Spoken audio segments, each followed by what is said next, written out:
Okay, so now we're going to take a look at how to install the ICS pedestals, both the ICSW7CPT and the ICSW22CPT. Okay, so when it comes to installing the pedestal, your first protocol will be to remove the back panel from the unit. Now, as you can see, the back panel in this video here we've used is blue. We've just provided a blue one to highlight that the unit can be wrapped, so if there's any particular branding requirements for this unit, we can do that. So you need to take the key that comes accompanied in the packaging of the unit, turn it to the right, and the back panel can be removed like so. Okay, so we're now inside the ICS pedestal unit. Now, within the pedestal offerings, both the single phase and three phase, it does come with all the mounting equipment required for the install. So unlike many offerings in the market where you have to order those separately, everything is included for the install within the packaging. So that comes complete with a root mounting kit.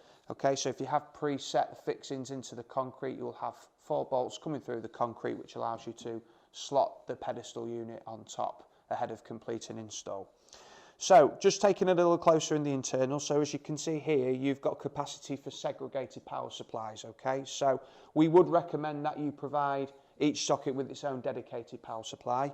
You can of course take one power supply and bridge across so that each socket is coming off that same supply, but with that segregated supply to each socket, of course, there's no risk or concern of one of those sockets losing power and being inaccessible for use.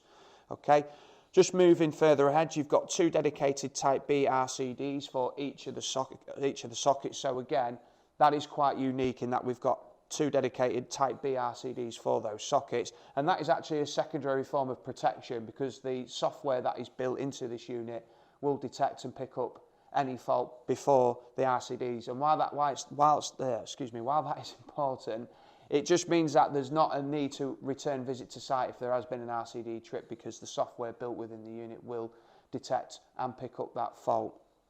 Quite important if it means you don't have to come back to return to site and leave another job.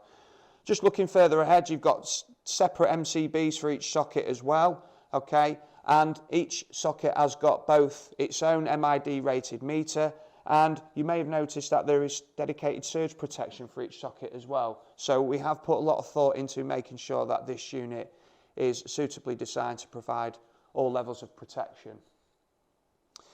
As mentioned before, you can probably see there that this leads to the LCD screen. So if you turn it around here, you can see it's got the 7-inch LCD screen on there for interaction with mobile phone if you're looking to offer pay-for-use charging on site, scanning of a QR code, downloading the app and completing that pay-for-use charging session.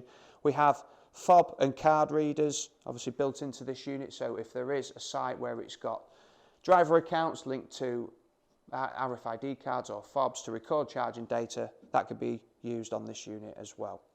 As mentioned previously, we've got all methods of communication built into this unit, so it's compatible with SIM card, Wi-Fi and Ethernet for your connectivity to any back office platform.